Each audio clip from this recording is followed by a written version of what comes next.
সোণাৰীৰ আমাৰ যে এজন ব্যক্তি অত্যন্ত বেয়া কথা যে তেখেতৰ চাইড নোটত কেইজনমান ব্যক্তিৰ কথা উল্লেখ আছে, সেইটো আচলতে কৰিব নাপায়। সেইটো নিশ্চয়কৈ আইনে ষ্ট্ৰিক্ট একশ্যন ল'ব বুলি মই ভাবোঁ আৰু ল'ব বুলি আশাও কৰোঁ। এনেকৈ ব্লেকমেইল কৰি মানুহক মৃত্যুমুখত পেলোৱা ঘটনাটো ভাল ঘটনা নহয়। মই এই ঘটনাৰ দুখ প্ৰকাশ কৰি গৰিহণা দিছোঁ। অলপ দিনৰ আগতে যেতিয়া বানপানী হৈছিলে, ইয়াতে কেইবাটাও DRDAৰ মথাউৰি ভাঙিছিলে, সেইকেইটা আমি মেৰামতি কৰাৰ ব্যৱস্থা কৰিছিলোঁ আৰু চক্ৰ গগৈ ডাঙৰীয়াই মোক ইয়ালৈকে আহি ৰাইজৰ লগত লগ হৈ কি কাম কৰিব লাগিব তাৰ বুজ ল'বলৈ আহ্বান জনাইছিলে। সেইকাৰণে ইয়ালৈকে আহিলোঁ। ৰাইজৰ কেইবাখনো স্মাৰক পত্ৰ পালোঁ আৰু পৰ্যায়ক্ৰমে কামখিনি কৰাৰ প্ৰতিশ্ৰুতি দিলোঁ।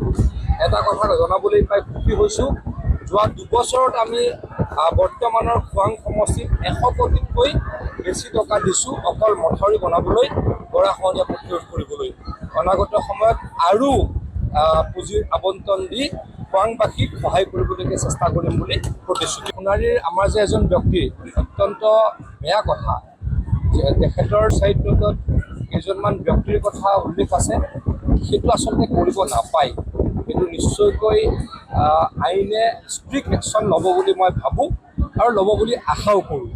এনেকৈ ব্লেকমেইল কৰি মানুহক মৃত্যুমুখত পেলোৱা ঘটনাটো ভাল ঘটনা নহয়।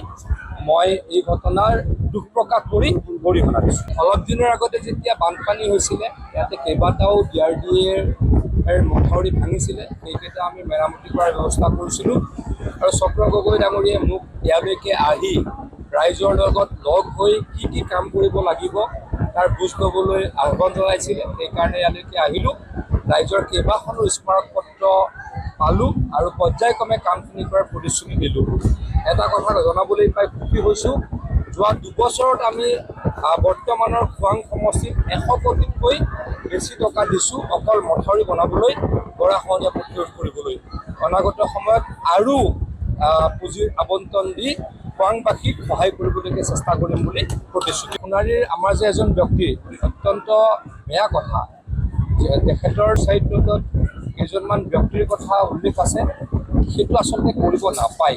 সেইটো নিশ্চয়কৈ আইনে ষ্ট্ৰিক্ট একশ্যন ল'ব বুলি মই ভাবোঁ আৰু ল'ব বুলি আশাও কৰোঁ। এনেকৈ ব্লেকমেইল কৰি মানুহক মৃত্যুমুখত পেলোৱা ঘটনাটো ভাল ঘটনা নহয়।